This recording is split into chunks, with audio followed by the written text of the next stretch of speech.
What kind of mother runs away from her own child? Adesua never thought she would be that kind of mother. She had fought too hard, suffered too much.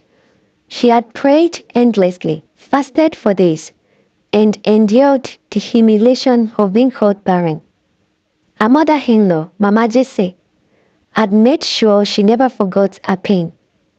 A woman without a child is just a stranger in her husband's house, the old woman would say.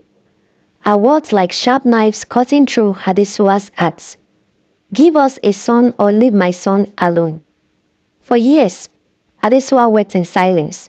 She watched as her friends became mothers, as the children ran around them, calling them Mama.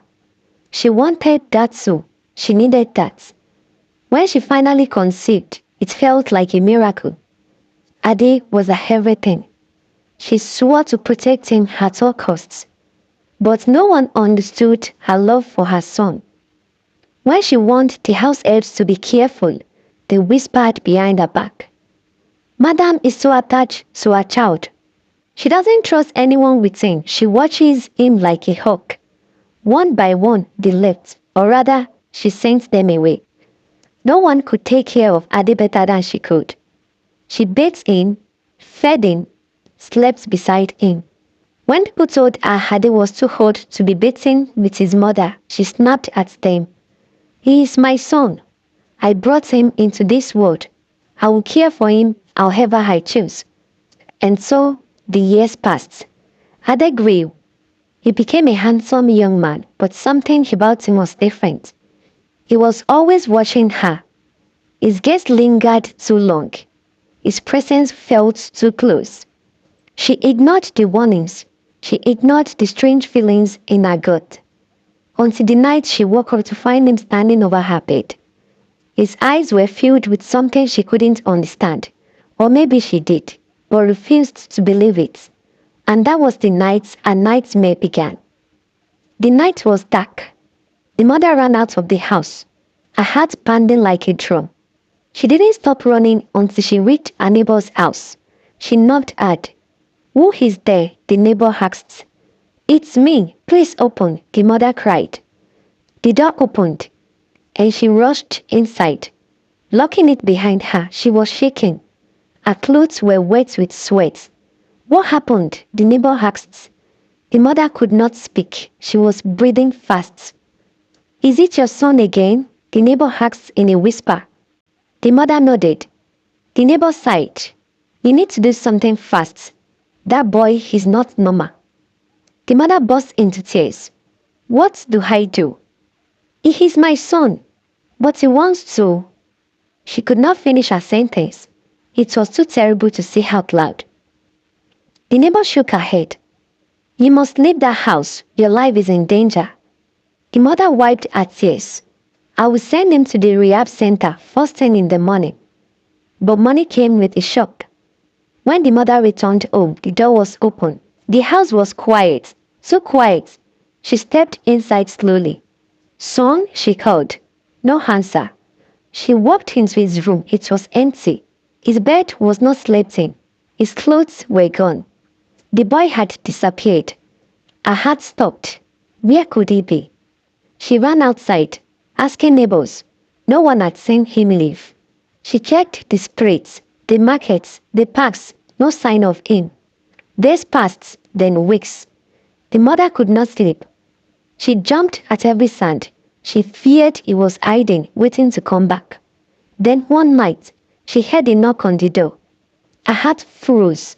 She did not move. Mother, a voice whispered, open the door. It was him. The mother covered her mouth to stop herself from screaming. She tiptoed to the door and looked through the peephole. There he was, standing in the dark, smiling. Mother, he whispered again. You thought I would leave you? Her hands shook. She locked the door quickly. Go away, she cried. The boy chuckled. You are mine. Mother, you belong to me. She stepped back. Grabbing her phone, she dialed the father's number. Hello? The father answered. Come quickly, the mother cried. He is here. But when the father arrived, the boy was gone. The father searched everywhere. Nothing. He will come back, the mother whispered. He will never stop. The father placed a hand on her soldier. We need to find him before it's too late. But it was already too late. Because that night, the boy was watching them from the darkness. Waiting, smiling. The night was silent, so silent. The mother sat on the bed holding her nails. The father was in the living room, keeping watch. He held a cutlass in his hand, his eyes stayed on the door. He will come back, the mother whispered. I know, the father said. Hours passed. Nothing happened. But they could feel it, he was near. Then suddenly, something dragged against the window. The mother covered her mouth. Her heart raced. The father gripped the cutlass. Stay here, he whispered. He stood up slowly and moved toward the window.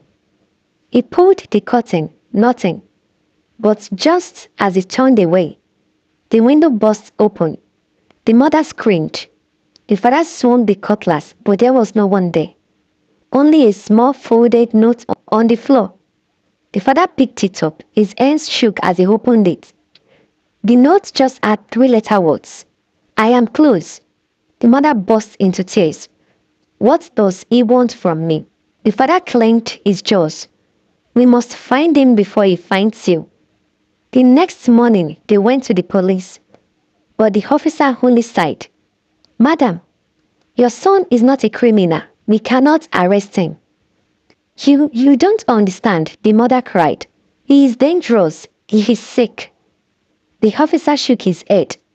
Unless he commits a crime, there is nothing we can do. The father slammed his fist on the table. So you will wait until something terrible happens?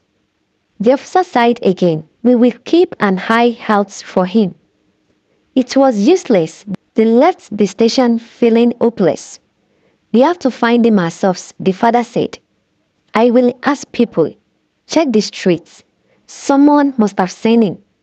The mother nodded. I will check the churches. Maybe someone can help me.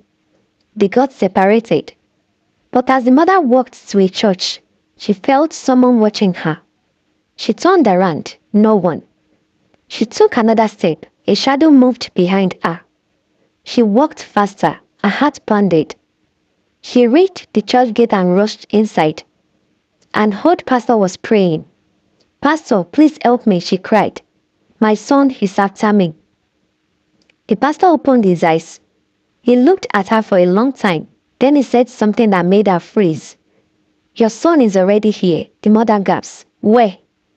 The pastor pointed. She turned. And there, standing at the church door, was her son. He was smiling, his eyes dark, his voice soft. Mother, he whispered, did you miss me? The mother's legs felt weak. Her heart raced. Her son stood at the church door, smiling. His eyes were dark, almost empty. Mother, he whispered again, did you miss me? The pastor gripped his Bible and stepped forward. Who are you? He asked. The boy laughed softly. I am my mother's son, he said, and she belongs to me. The mother shook her head. No, my son. I gave birth to you, but I do not belong to you. The boy's smile disappeared. His face turned cold. You don't understand, mother, he said. I was made for you. We are one. The mother stepped back. No, she cried. This is not love. This is evil. The boy tilted his head. Evil? But mother, I love you more than father ever did. I will protect you. I will care for you. And I will never let you go. The pastor raised his Bible. Whatever is speaking inside you, I command you to leave. The boy's smile returned. Oh, pastor, he said, chuckling. You think prayers can stop me? Then suddenly, the church doors slammed shut on their own. The candles blew out. The room became dark. The mother screamed. The pastor held his Bible tightly and began to pray loudly. In the name of Jesus, he shouted. The boy's body shook. His eyes rolled back. Then he laughed. Do you think I am afraid of prayers? He whispered. The church walls trembled. The benches creaked. The mother fell to her knees, crying, Please, God, save my son. The pastor kept praying. His voice grew louder. Suddenly, the boy let out a piercing scream. His body twisted, his hands clutched his head. "Stop!" he shouted. "Stop it!" Then he collapsed. The church door swung open. The candle lit up again. The mother crawled to her son and touched his face. "Son," she whispered. His eyes fluttered open. He looked at her, confused and weak. "Mother," he said softly. Tears ran down her face. "Are you okay?" The boy frowned. "What happened?" The pastor wiped his sweat. "Something dark had taken over you, my child," he said. "But now it is gone." The mother sobbed and hugged her son. "You are back." The boy hugged her too. "I am sorry, mother," he whispered. "I don't know what came over me." She kissed his forehead. "It's over now, my son, it's over." But the pastor watched the boy closely, because he knew it was not over. Something was still inside him, watching, waiting. And it was only a matter of time before it returned. The mother took her son home. She held his hand tightly as they walked. "My son," she whispered, "I will never let anything take you away from me again." The boy smiled. "I love you, mother." She kissed his forehead. "I love you too, my child." But the pastor's words haunted her. Something is still inside him, watching, waiting. That night, the father returned home and was shocked to see the boy. "Why is he back?"